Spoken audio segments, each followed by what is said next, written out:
അടുത്തത് ഭഗവത്ഗീത 9-ാം അധ്യായം രാജവിദ്യ രാജഗുഹ്യ യോഗത്തിലെ 11-ാമത്തെ ശ്ലോകത്തിലേക്ക് നമ്മൾ കടക്കുകയാണ്. ഭഗവാൻ തുടരുകയാണ്. അവജാനന്തി മാം മൂഢ മാനുഷീം തനുമാശ്രിതം പരം ഭാവമജാനന്തോ മമ ഭൂതമഹീശ്വരം. ഈ ഒരു ശ്ലോകം മുതൽ 11-ാമത്തെ ശ്ലോകം മുതൽ ഭക്തിയുടെ ഭാവത്തിലേക്ക് നമ്മൾ കടക്കുകയാണ്. അവജാനന്തി മാം മൂഢ മാനുഷീം തനുമാശ്രിതം പരം ഭാവമജാനന്തോ മമ ഭൂതമഹേശ്വരം എന്നാണ്.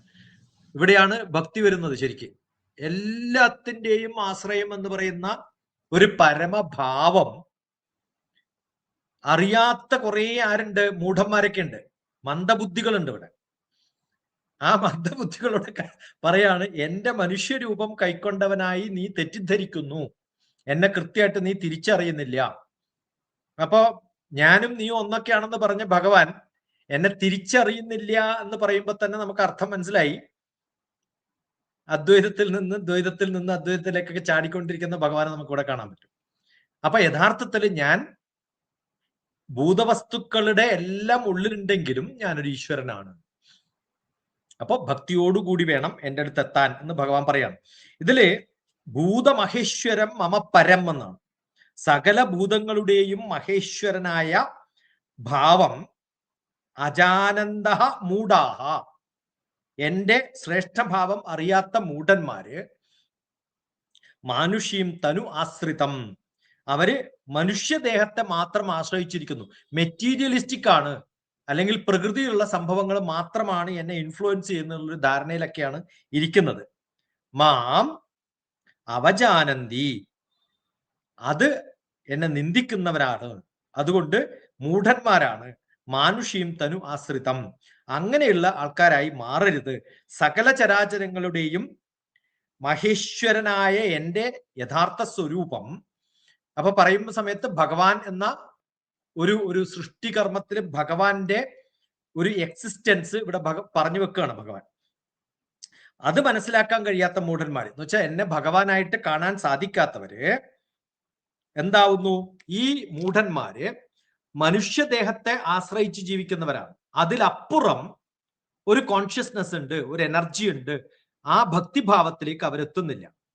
അത് ഞാനാണെന്ന് കരുതിയിട്ടാണ് അവരുടെ പിന്നാലെ പോകുന്നത്. അങ്ങനെയല്ല വേണ്ടത്. യഥാർത്ഥമായിട്ട് അവഗണിക്കാതെ, അവഗണന കൂടാതെ, നിന്ദിക്കലില്ലാതെ എന്നെ കൃത്യമായിട്ട് മനസ്സിലാക്കാൻ സാധിക്കണം എന്ന് ഭഗവാൻ പറയാണ്.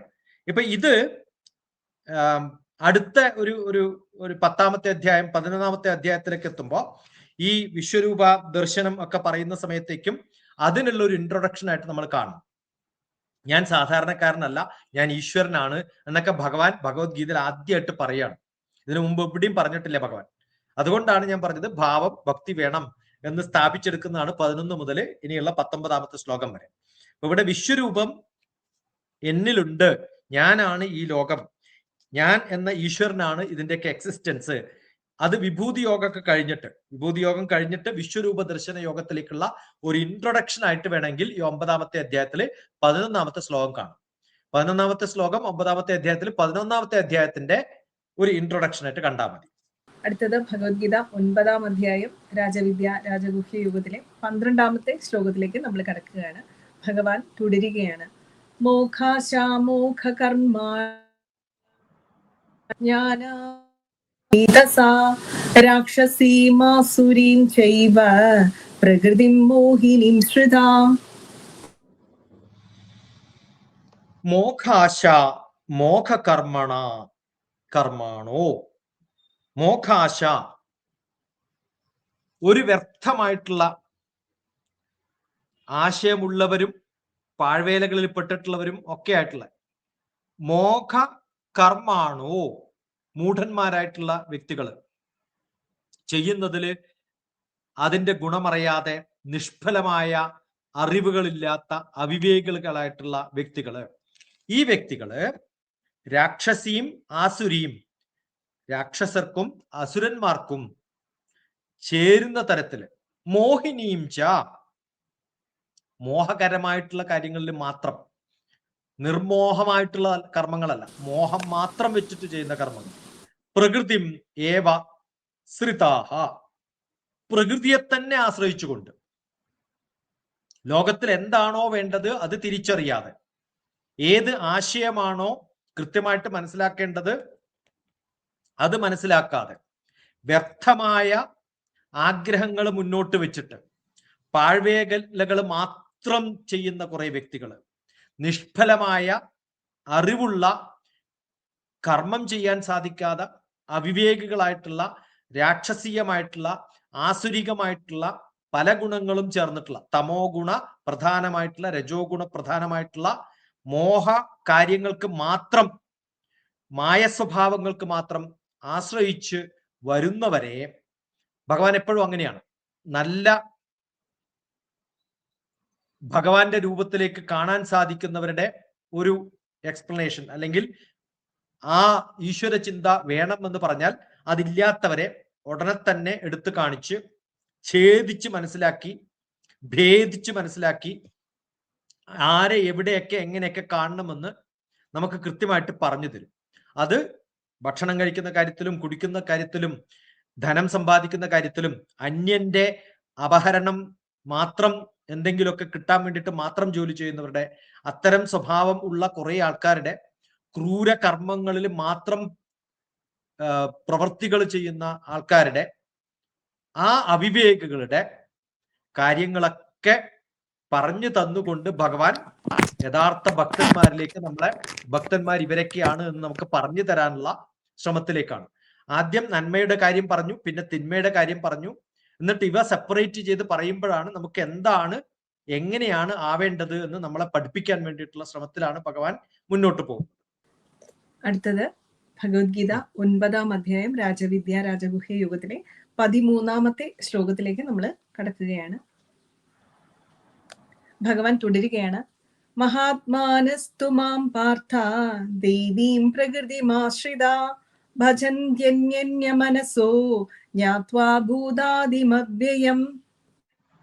ഇതിനകത്ത് ഏറ്റവും വലിയ മനസ്സ് എവിടെയൊക്കെയാണോ നമ്മൾ പിടിച്ചിരുത്തേണ്ടത്, ആ പിടിച്ചിരിക്കുന്നത് എന്നിലാണ്, എക്സ്ക്ലൂസീവ്ലി മീ എന്നാണ് ഭഗവാൻ പറയുന്നത്. വേറെ ഒന്നിലും നോക്കരുത്, പൂർണ്ണമായിട്ടും എന്നിൽ സറണ്ടർ ചെയ്യണം.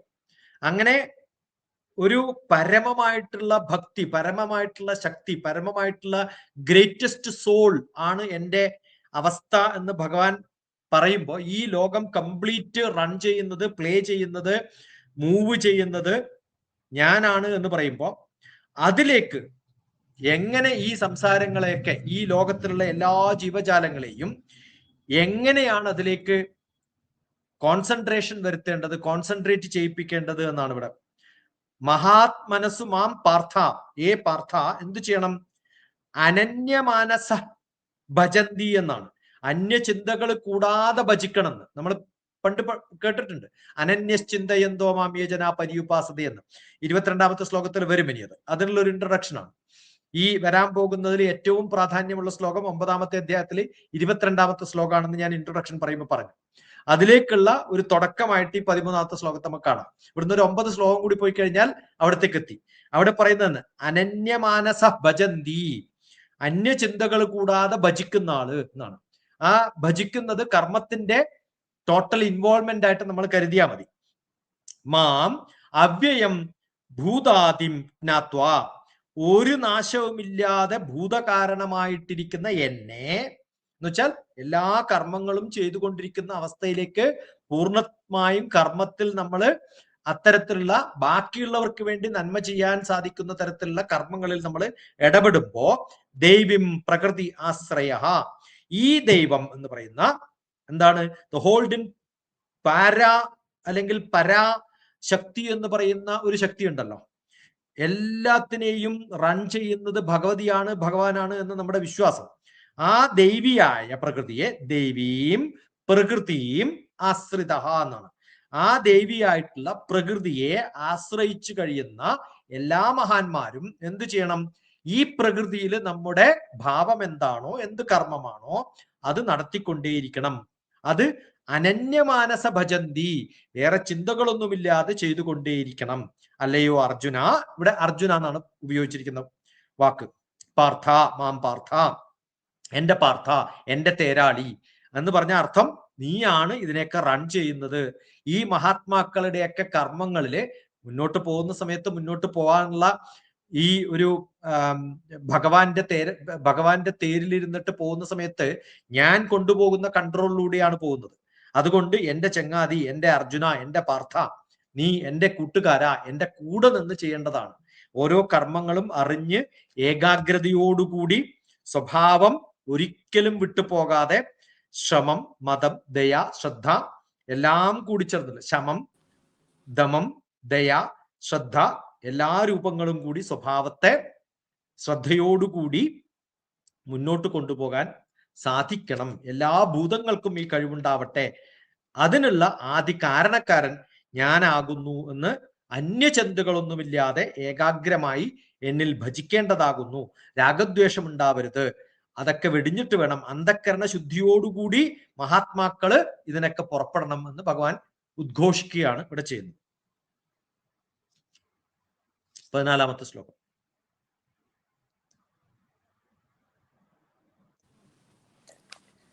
അടുത്തത് ഭഗവത്ഗീത 9-ാം അധ്യായം രാജവിദ്യ രാജഗുഹ്യ യുഗത്തിലെ 14-ാമത്തെ ശ്ലോകത്തിലേക്ക് നമ്മൾ കടക്കുകയാണ്. ഭഗവാൻ തുടരുകയാണ്. സതതം കീർത്തയന്തോ മാം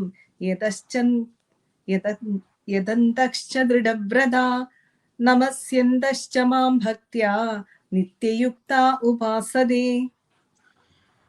ഈ ഭക്തിയിൽ നിന്ന്, ഭക്തി എന്ന് പറഞ്ഞാൽ ശരിക്കും പറഞ്ഞാൽ കർമ്മവും കർമ്മത്തിന്റെ കൂടെ ഉപാസനയും അതിന്റെ കൂടെ ജ്ഞാനവും, അത് ഏകരൂപത്തിലും അനേക രൂപത്തിലും അരൂപത്തിലും ഒക്കെ സാധിക്കുന്നതാണ്.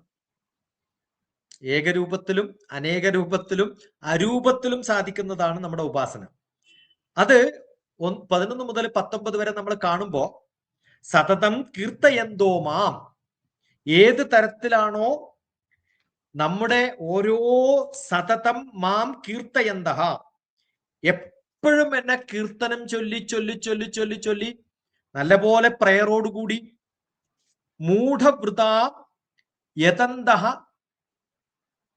അതുകൂടെ ച, അതും കൂടി ആരൊക്കെ? ദൃഢവൃത്തരായിട്ടുള്ള, ദൃഢവൃതാഹ, നല്ല ദൃഢതയോടുകൂടിയുള്ള ജനങ്ങളും, അതുപോലെ തന്നെ യതന്തഹ, നല്ലപോലെ പ്രയത്നം ശീലിച്ചിട്ടുള്ള വ്യക്തികളും, നിത്യയുക്താഹ, സദാ പരമാത്മാവിന്റെ ചിന്തകളോടുകൂടി ജീവിക്കുന്നവരും, നമസ്യന്തഹ, നമസ്കരിക്കുന്നവരും, നമസ്യന്തഹ അങ്ങനെയുള്ളവരും. ഇടക്കിടക്ക് ചാന്നുണ്ട്, ആൻഡ് എന്നാണ്. അവരും ഇവരും ഒക്കെ ഇതിനകത്തൊക്കെ നമസ്യന്തശ്ച യതന്തശ്ച നിത്യയുക്ത ഉപാസത്തെ. ഓരോ വ്യക്തികളും മാം ഭക്ത്യാ ഉപാസത്തെ എന്നാണ്, എന്നെ ഭക്തിപൂർവ്വം ഉപാസിക്കുന്നു. അങ്ങനെ ഡിഫറന്റ് ആയിട്ടുള്ള ആൾക്കാർ എന്നെ ഉപാസിക്കുന്നുണ്ട്. ഏത് തരത്തിലൊക്കെ? മഹാത്മാക്കള് എപ്പോഴും എന്നെ കീർത്തനം പാടി ഉപാസിക്കുന്നുണ്ട്.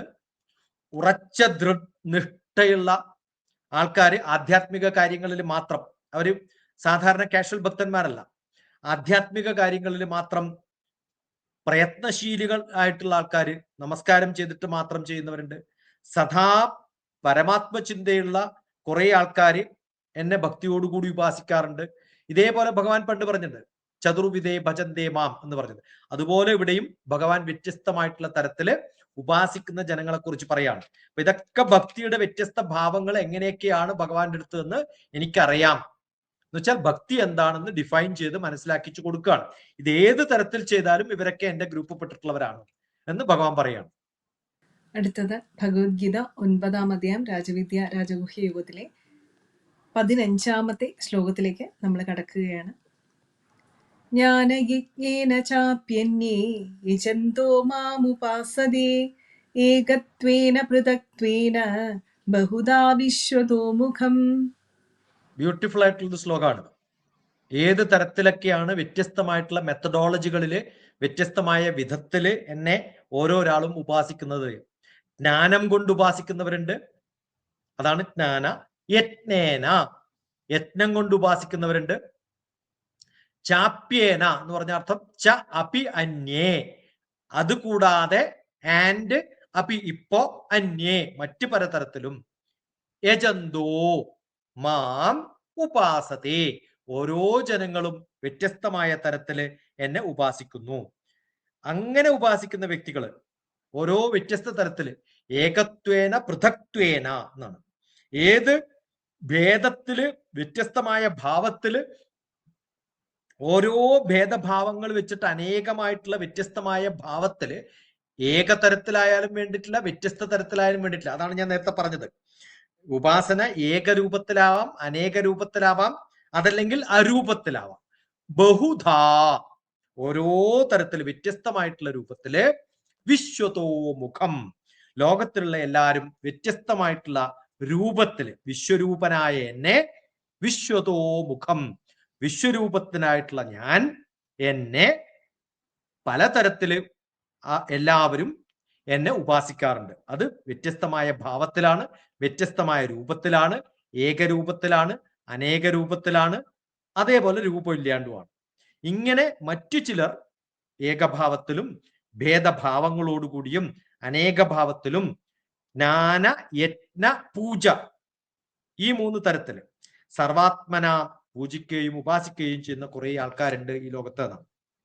ഇവിടെ ഭഗവദ്വേഷിയായിട്ടുള്ള ജ്ഞാനം തന്നെ അല്ലെങ്കിൽ ജ്ഞാനം അങ്ങേയറ്റത്തെത്തി അല്ലെങ്കിൽ ഭക്തി അങ്ങേയറ്റത്തെത്തിയിട്ടൊന്നും കാര്യമില്ല. യജ്ഞമാകുന്നു പ്രാധാന്യം എന്നുള്ളതും കൂടി ഇവിടെ പറഞ്ഞിട്ടുണ്ട്. യജ്ഞത്തിലാണുള്ളത്. ജ്ഞാനയജ്ഞമാവാം, അതേപോലെ തന്നെ കർമ്മയജ്ഞമാവാം. ആ യജ്ഞരൂപത്തിലാണ് ചെയ്യേണ്ടത് എന്നാണ് ശങ്കരൻ പറയുന്നത്.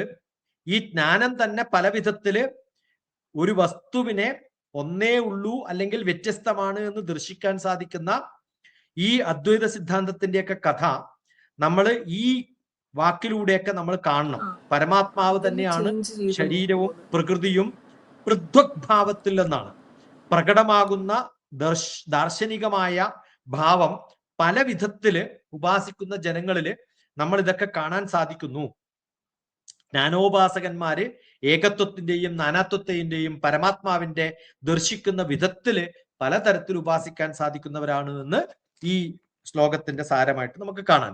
അടുത്തത് ഭഗവത്ഗീത 9-ാം അധ്യായം രാജവിദ്യ രാജഗുഹ്യ യോഗത്തിലെ 16-ാമത്തെ ശ്ലോകത്തിലേക്ക് നമ്മൾ കടക്കുകയാണ്. ഭഗവാൻ തുടരുകയാണ്.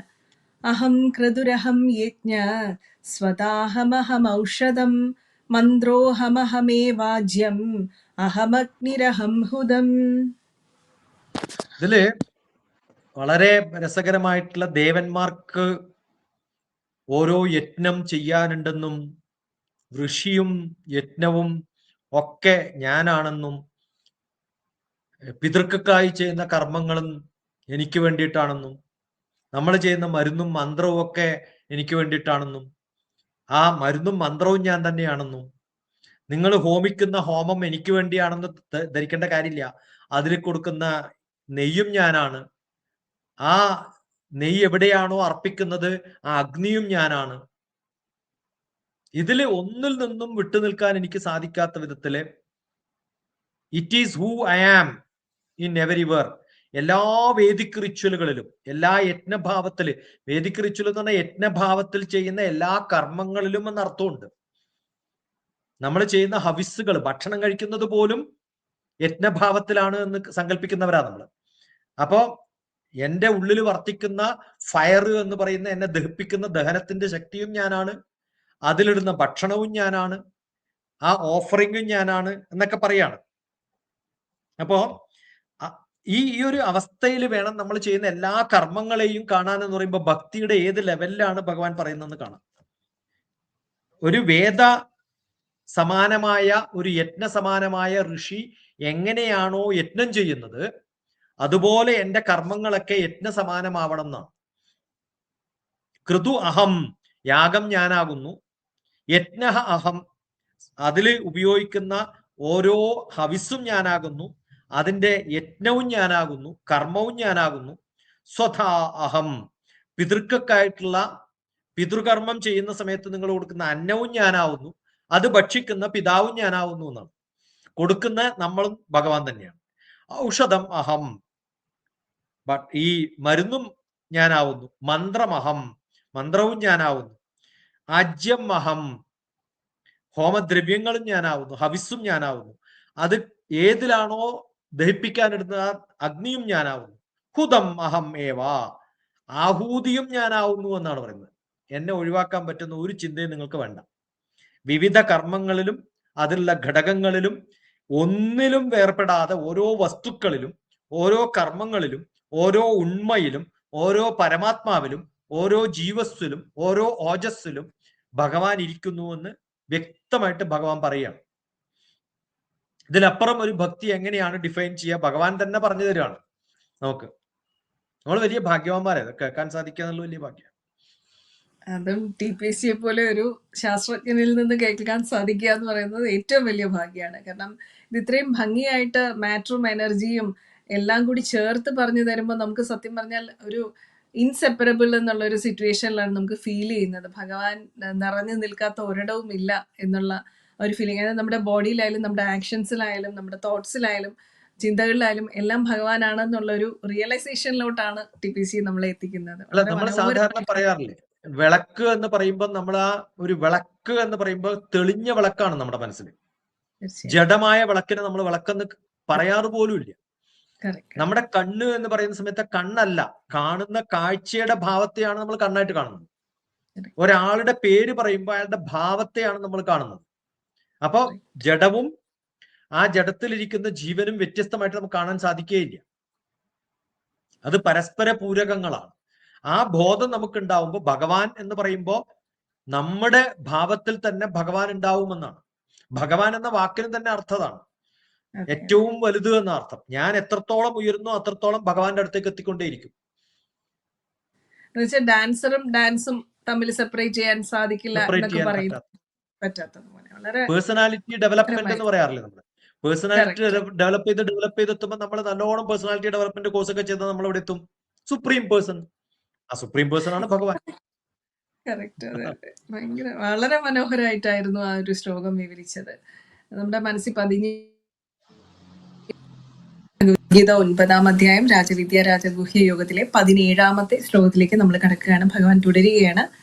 പിതാഹമസ്യ ജഗദോ മാതാദാധാ പിതാമഹ വേദ്യം പവിത്രമോങ്കാര ഋക്സാമയജുരേവ ച.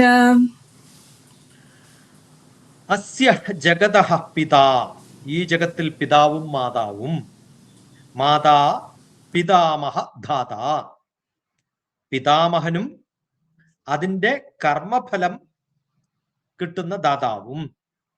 വേദ്യം പവിത്രം, ഏതൊക്കെയാണോ വേദ്യമായിട്ടുള്ളത്, അറിയപ്പെടുന്നത്, മനസ്സിലാക്കാൻ സാധിക്കുന്നത്, പവിത്രവും ഏറ്റവും ശുദ്ധമായിട്ടുള്ള വസ്തു ഏതാണോ, ഓംകാരഃ, ഓംകാരവും, ഋക് സാമ, ഋക്ക് സാമ യേജുർ അഹം ഏവച, നിങ്ങൾ ഋഗ്വേദവും സാമവേദവും യജുർവേദവും എല്ലാം ചേർന്നിട്ടുള്ള എല്ലാത്തിലും നിൽക്കുന്ന സംഭവങ്ങൾ, ഇതെല്ലാം ഞാനാണ്.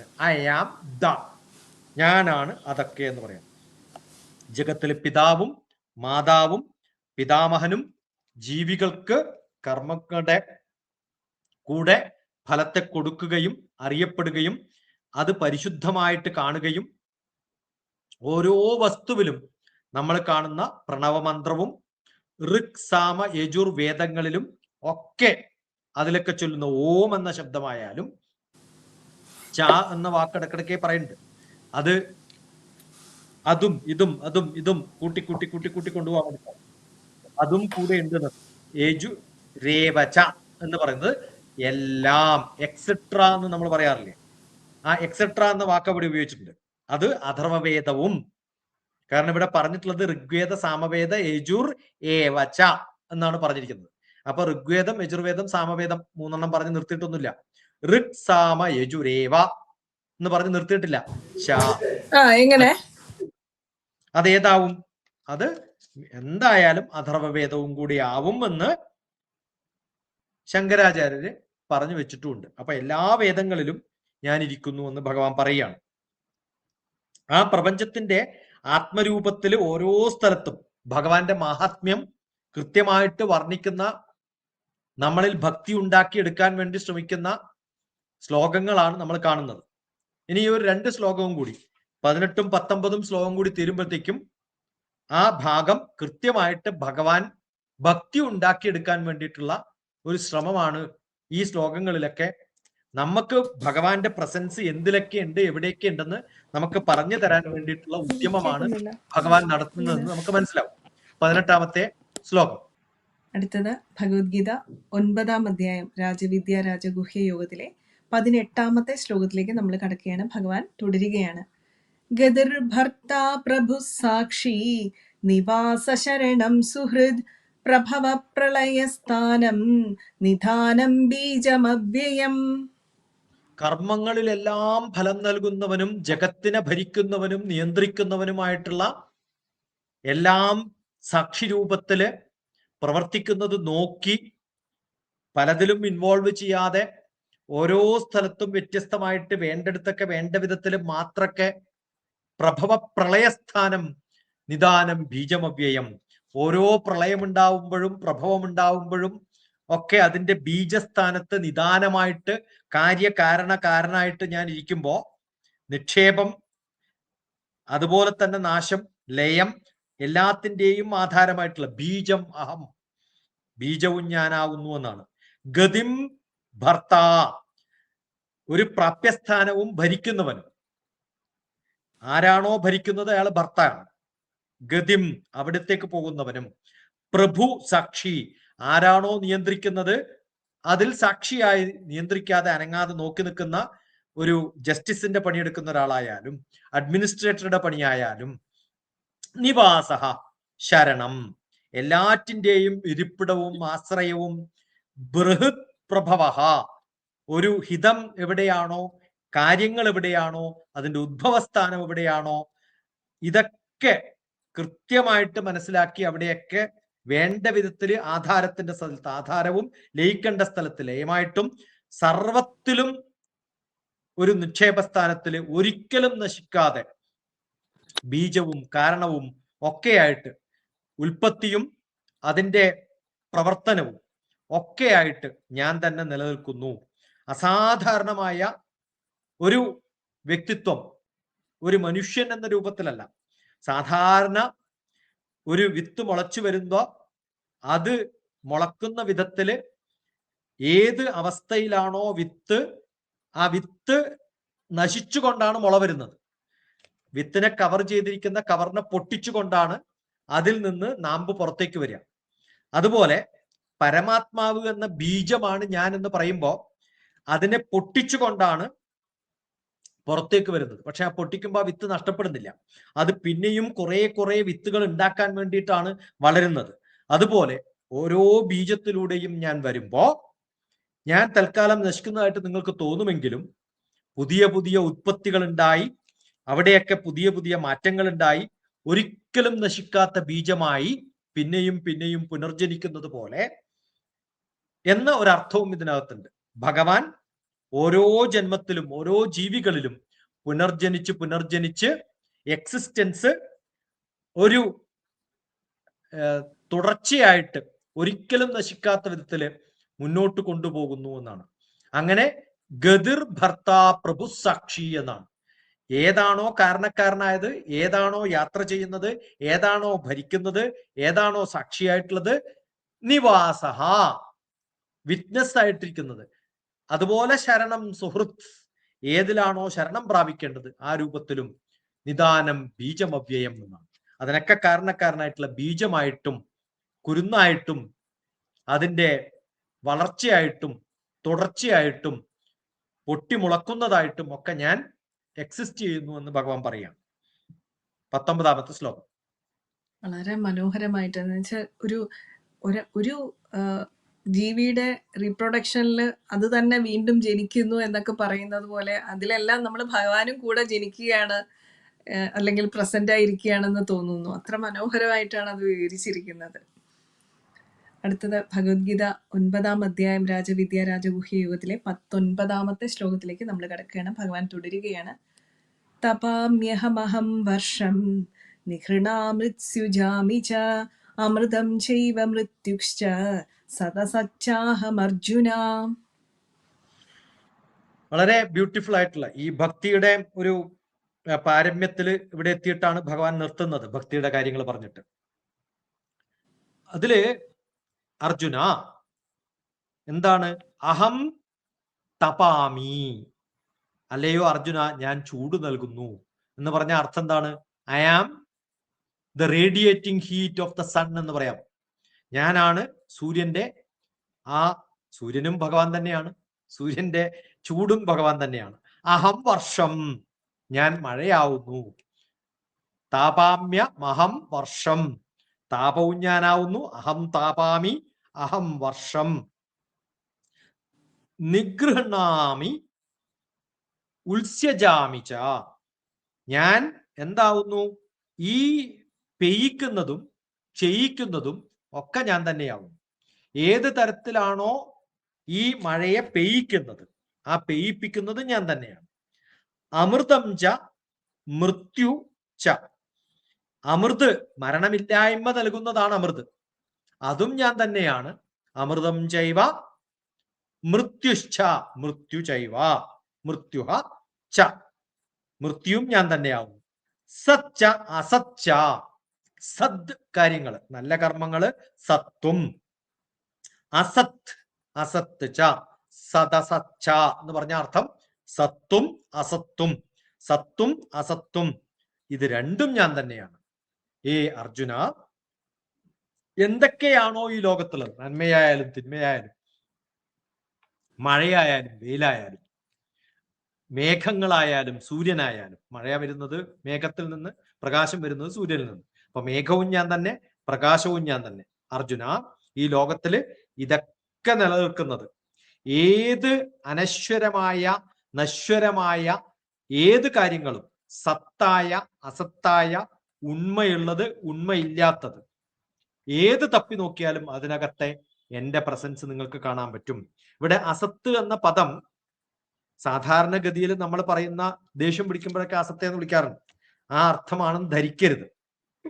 സത്ത് എന്നുള്ള വാക്ക് എസൻസ് എന്നുള്ളതാണ്. സൂക്ഷ്മമായിട്ടുള്ള കാരണങ്ങൾ നമ്മൾ തപ്പിപ്പോകുന്ന സമയത്ത് വിത്ത് സത്താണ്, ആ വിത്തിൽ നിന്നാണ് അത് മുളച്ചു വരുന്നത്. അങ്ങനെ കാര്യമായിട്ടുള്ള ഏതെന്നാണോ മറ്റൊന്നുണ്ടാവുന്നത്, ആ ബീജം അതിൽ ഞാനുണ്ട് എന്നുള്ള അർത്ഥത്തെ ഉള്ളൂ. അസത്ത് എന്ന് പറഞ്ഞ അർത്ഥം ആ ബീജമല്ലാത്ത, അതിൽ നിന്ന് ഉത്ഭവിച്ചിട്ടുള്ളത് എന്നുള്ള അർത്ഥം കണ്ടാൽ മതി. അസത്ത് എന്നതിന്റെ അർത്ഥം നെഗറ്റീവായിട്ട് കാണരുത് എന്നർത്ഥം. കാരണം ഭഗവാൻ ഇങ്ങനെ അസത്തിലും ഞാനുണ്ട് എന്ന് പറഞ്ഞതുകൊണ്ട് മോശം വ്യക്തികളിലൊക്കെ ഞാനുണ്ട് എന്നുള്ള അർത്ഥം കരുതരുത്. സ്ഥൂലമായിട്ടുള്ള ഒരു അർത്ഥത്തിലാണ് നമ്മൾ കാണേണ്ടതുണ്ട്. അസത്ത് എന്നത് ഇവിടെ കൃത്യമായിട്ട് മനസ്സിലാക്കണം.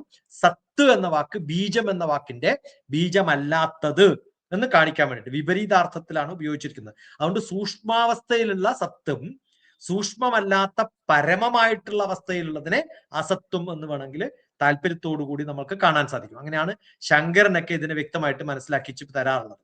ഒന്ന് സത്ത്, ഒന്ന് അസത്ത്, ഒന്ന് വിത്ത്, മറ്റൊന്ന് വിത്തിൽ നിന്ന് ഉണ്ടാവുന്നത്. അങ്ങനെ കരുതിയാൽ മതി.